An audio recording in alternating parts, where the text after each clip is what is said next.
Hello दोस्तों, मैं सुभय कुमार। दोस्तों 65th बीपीएससी के अंतर्गत जो क्विक रिवीजन चल रहा है दोस्तों, जिसमें हमें जो हर एक जहां मुझे लग रहा है कि क्वेश्चंस है जो इस बार टच करेगा वहां है जो आपके सामने है, जो हम क्विक रिवीजन का एक नया कॉन्सेप्ट जो लेकर आए हैं, जिसमें आप बहुत कम समय में है जो किसी भी जो पार्टिकुलर जो चैप्टर्स है या उससे रिलेटेड है उसको आप आसानी से कवर कर सकते हैं। दोस्तों आज इसके क्रम में हम science and technology plus geography दोनों को है जो इसमें हम ऐड करने की कोशिश किए हैं। जहाँ तक ज़्यादातर इसका जो प्रभाव है दोस्तों, साइंस एंड टेक्नोलॉजी का जो आपका जो दो क्वेश्चंस पूछे जाते हैं, जिसमें एक क्वेश्चन है कि इस बार पर्यावरण से क्वेश्चंस पूछा जा सकता है। इसके पीछे कारण है दोस्तों कि पर्यावरण से क्वेश्चन इसलिए पूछा जा सकता है कि कोरोना के समय में जो स्थिति पैदा हुई थी, जो बड़ा बताया जाता है कि जो प्लास्टिक कचरा की बात हो गई, उससे जो समुद्री कचरा जो बढ़ रहा है, जिसके कारण है जो प्रदूषण की समस्या है जो बढ़ रही है। अभी आपने दिल्ली में जो स्थिति देख रहे हैं वायु प्रदूषण का, जो PM2.5 का जो लेवल है वो है जो इंडेक्स है जो 400 प्लस पार कर रहा है, जो अति गंभीर स्थिति में बोला जाता है वहाँ दोस्तों कि PM का जो 4 इंडेक्स है कि PM2.5 का अगर मान लीजिए कि 90 तक है तो थोड़ा सही है। अगर जैसे ही धीरे धीरे बढ़ते चल जाता है इंडेक्स और 400 की क्रॉस कर जाता है तो अति गंभीर स्थिति में जो पहुंच जाता है। तो आप जान रहे हैं कि स्थिति कैसी है जो दिल्ली की खराब हो गई। और हाल ही फिलहाल में केंद्रीय प्रदूषण नियंत्रण बोर्ड ने भारत के 102 शहरों को है जो उसमें चूज किया है जो ज़्यादा है, जो अति गंभीर में है, जिसमें पटना में 253 के आसपास है जो बताया जा रहा है, वहाँ इंडेक्स है जो PM2.5 का। तो पटना भी इसमें है जो शामिल किया गया दोस्तों। इसके लिए भारत सरकार की तरफ से 10-10 करोड़ रुपया है जो अलग से है जो खर्च करने के लिए दिया गया है। तो दोस्तों ये कुछ बातें थी जिस पे जो हम चर्चा करेंगे।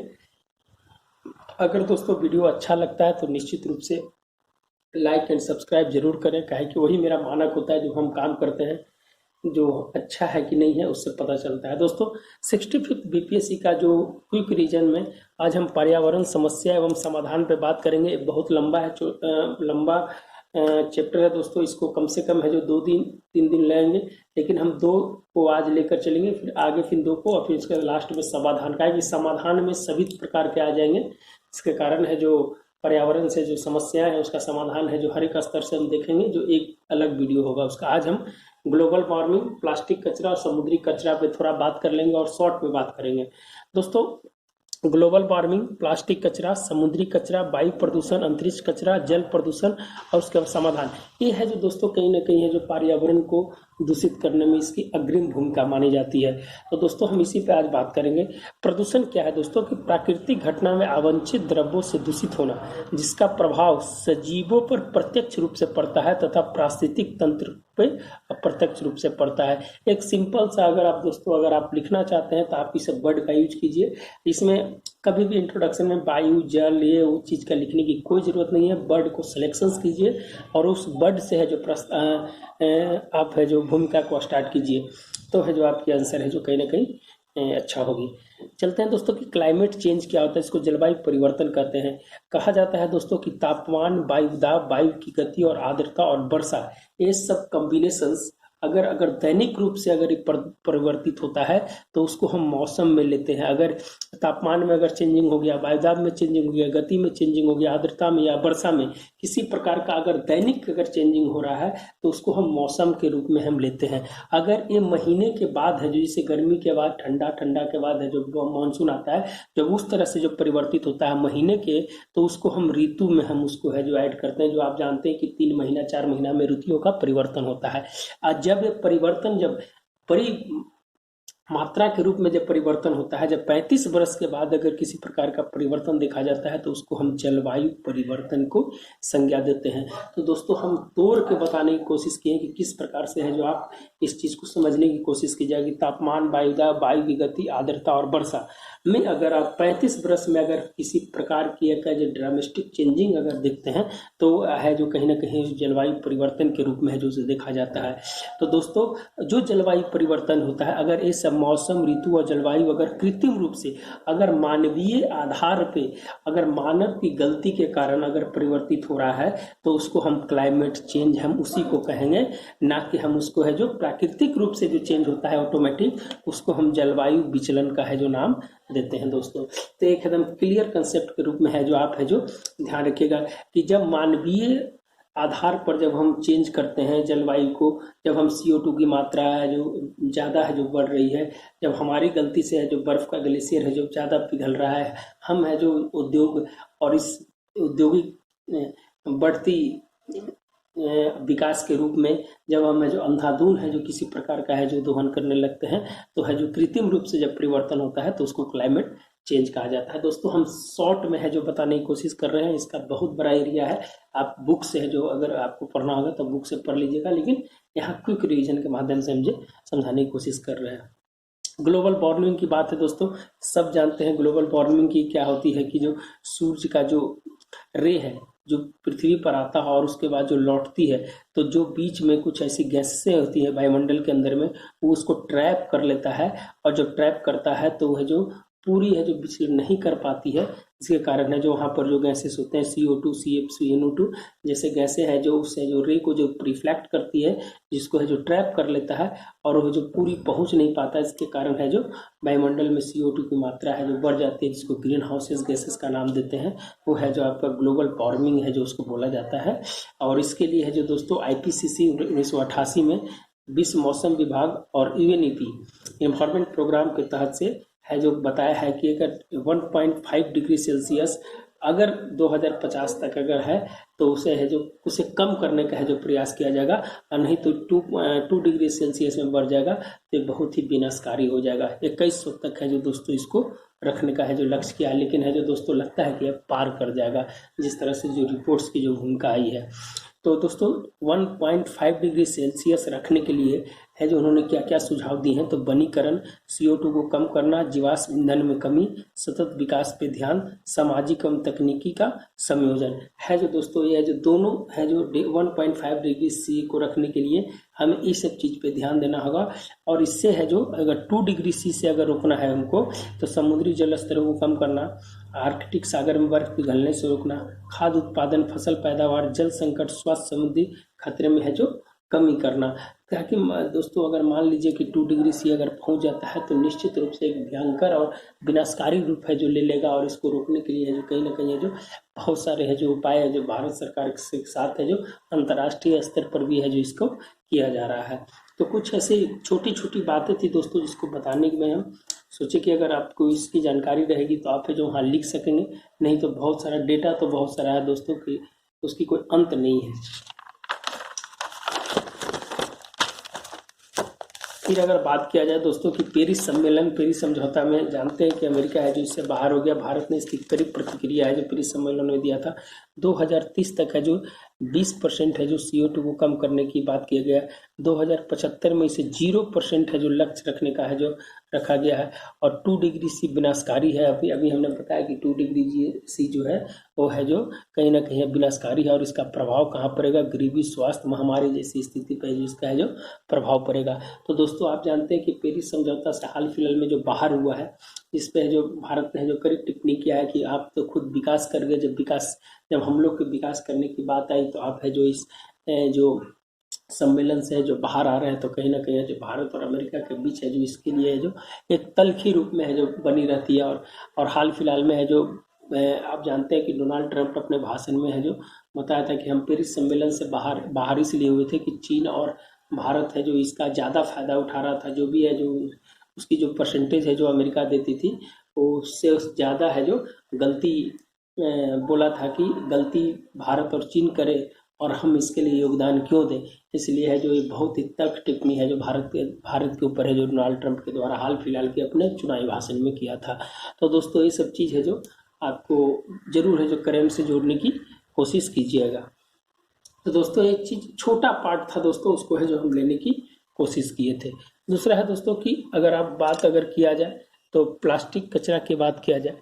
प्लास्टिक कचरे में जानते हैं कि प्लास्टिक जो था दोस्तों जीवन को आसान बनाने के लिए और विकास के लिए जो नई तकनीक जो उस समय आई थी, कहीं ना कहीं आज हवा, पानी और जमीन के भूमिगत जल को विषैला बना दिया है। इसमें कोई शक नहीं है दोस्तों कि प्लास्टिक में आपको ये जैविक क्षरण नहीं होता है, यह है जो उसकी रासायनिक है जो आपस में घुल जाती है, और घुलने के बाद है जो भूमिगत जल के माध्यम से खाद्य श्रृंखला को है जो प्रभावित करता है। तो खाद्य श्रृंखला को प्रभावित करता है। माइक्रोबिट्स जो होता है छोटे रूप में होता है जो 5 मिलीमीटर का होता है, समुद्री पारिस्थितिकी को प्रभावित करता है, जिसे मछली और जलीय जीव। आप जानते हैं दोस्तों कि समुद्र में मछली का जो अभी वर्तमान समय में एक रिपोर्ट आया था कि जो उसकी जो प्रजनन जो क्षेत्र होता है, उस क्षेत्र पे है जो अपना पारिस्थितिक तंत्र है जो सही होने के चलते है जो वो है जो वहाँ पर जगह को छोड़कर एक दूसरे जगह है जो उन लोग चला जाता है, जिसके कारण है जो मछली की है जो उत्पादकता में भी कहीं ना कहीं है जो कमी आई है, और मछली है जो बहुत सारी है जो विषैले प्रदूषण के चलते है जो है जो धीरे धीरे है जो उसका है जो अस्तित्व भी है जो खतरे में पड़ रहा है।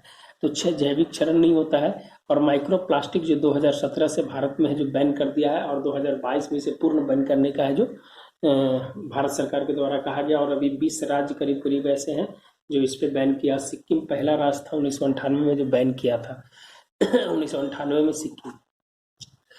2016 में 70 खरब प्लास्टिक के टुकड़े हैं जो समुद्र में है जो पाए गए थे। दोस्तों ऐसा है जो एक संस्था है जो ओशियंस क्लीन अप करके एक संस्था है जिन्होंने एक जाल पूरा लगाया हुआ है समुद्र के अंदर में, और उसको है जो कचरा होता है उसको है जो बाहर निकालता है, और उसका करीब करीब टारगेट है दोस्तों 2030 तक है जो उसको साफ करने का। लेकिन ऐसा नहीं कि दिन पे दिन बढ़ती हुई, और अभी वर्तमान समय में कोरोना काल में जो प्लास्टिक कचरे का इतना बड़ा ढेर हुआ है, और वर्तमान समय में ई कचरा भी और ज़्यादा है जो कहीं ना कहीं है जो उसको प्रभावित कर रहा है।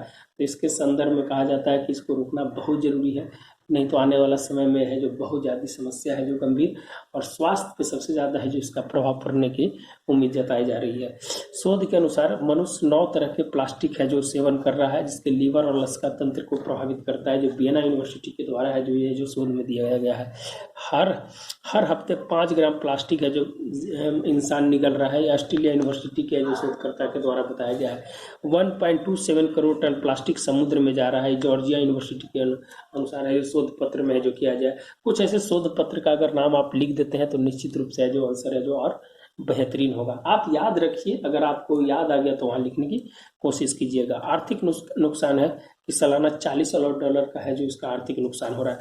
भारत में 25,940 टन कचरा से है जो आर्थिक नुकसान है जो बढ़ते जा रहा है, और अब ये 14% से वृद्धि कर रहा है। दोस्तों कोरोना काल में भी दिल्ली में इसके लिए जो विशेष विस्तारित बनाया गया है कचरे को हटाने के लिए कि किस प्रकार से उसको है जो, और एनजीटी ने है जो इस पर जो संज्ञान लिया है। समुद्र में कचरा छानने के 1300 करोड़ रुपए डॉलर है जो अमेरिका द्वारा है जो अलग से खर्च किया जाता है इसमें। तो एक आर्थिक नुकसान के रूप में है जो कुछ पॉइंट्स उसको हम देने की कोशिश की है। दूसरा है भारत और प्लास्टिक प्रदूषण के बारे में। दोस्तों 1960 के दशक में है जो भारत में है जो प्लास्टिक का है जो दौर शुरू हुआ है, और अंधाधुंध विकास के एरिया में कहीं ना कहीं है जो आज है जो ये पूरा विश्व का डेटा है दोस्तों कि 56 लाख टन है जो पूरे विश्व में, और उसके बाद अभी जो है 1960 की स्थिति है, और अभी है जो 300 लाख टन है जो पहुंच गया है। दोस्तों सोच लीजिए कितना तेजी से जो वृद्धि कर रहा है, और अगर ऐसा स्थिति रहा तो क्या प्रभाव पड़ेगा इन्वायरमेंट और हेल्थ के ऊपर, आप है जो इसका है जो अंदाजा लगा सकते हैं। प्रत्येक वर्ष 15,000 टन प्लास्टिक का उपयोग है जो भारत करता है। भारत में 1998 में सिक्किम राज्य था जो पहले बैन किया था, वर्तमान में 20 राज्य और केंद्र शासित प्रदेश है जो इसको बैन किया है। 14% रिसाइकिल नहीं हो पाता। सोचिए दोस्तों कि 86% है जो कहीं ना कहीं भूमिगत जल में चल जाता है, या कूड़े के ढेर है जो आप जहाँ देखते हैं कूड़े के ढेर में परिवर्तित होकर खाद्य श्रृंखला को है जो प्रभावित करता है।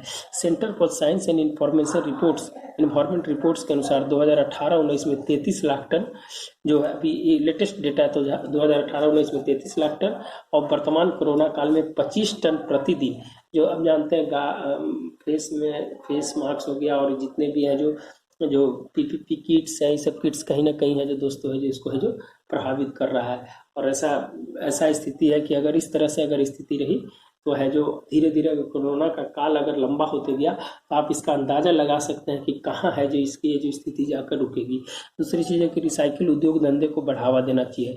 गिव एंड टेक पॉलिसी एक है जो दोस्तों भारत सरकार के द्वारा लाया गया है कि जितने भी प्लास्टिक के जो है उनके ऊपर एक सील रहेगा कि अगर आप वापस लौटाएंगे तो आपके इसके बदले में है जो 2 रुपया या 3 रुपया इस तरह से है जो किसी प्रकार का है जो उसको ऐसा रखा गया है कि आप है जो जैसे मान लीजिए कि ब्रिटानिया की कोई कंपनी बना रही है विस्की, और उसके ऊपर ही मुहर लगेगा कि आप अगर इसको रैपर को लौटा देते हैं तो आपको इतनी % की छूट होगी। तो इस प्रकार से है जो जागरूकता फैलाने के कारण से कि ताकि जो रिसाइकल है जो उसके माध्यम से है जो किया जा सके, उत्पादन वाले प्लास्टिक को वापस मंगाने का विकल्प है जो रखा जा रहा है। इस तरह से है जो बात है जो कहीं ना कहीं है जो दोस्तों है जो अभी आप उत्तराखंड के रिपोर्ट्स के अनुसार दोस्तों कि जो भी क्लाइंबिंग करते हैं, जो पहाड़ पर चढ़ते हैं, तो बहुत सारे बोतलें हैं जो वहाँ छोड़ देते हैं। तो हाल फिलहाल में उत्तराखंड की सरकार ने भी है जो उसे एक है जो प्लास्टिक बैंक बनाने की है जो बात किया है।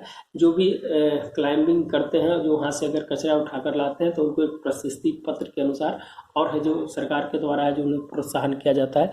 तो एक बहुत ही बड़ी अच्छी योजना है।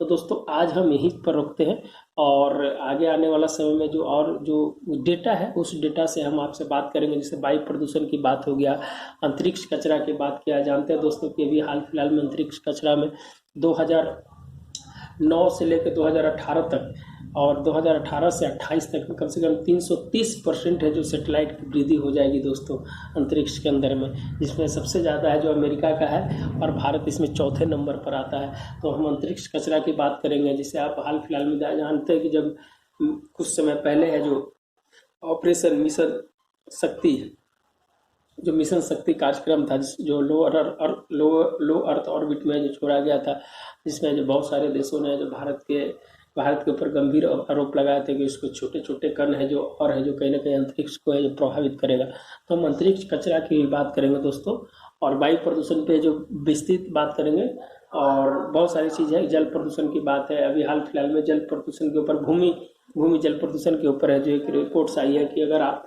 किसी तरह का अगर प्रदूषित करते हैं तो आपको 5 साल की सजा और 1 करोड़ रुपया का है जो आपके ऊपर है जो फाइन लगेगा। तो ये सब है दोस्तों की डेटा है, जब हम लिखेंगे तो उसको है जो डालने की कोशिश करेंगे। तो दोस्तों आज यहीं तक मिलते हैं, फिर है जो कल इसके आगे है जो बनाने की कोशिश करेंगे। छोटा छोटा पार्ट है जो दोस्तों दे रहे हैं ताकि जो आपको याद रहे। तो दोस्तों मिलते हैं नए वीडियो के साथ। धन्यवाद दोस्तों।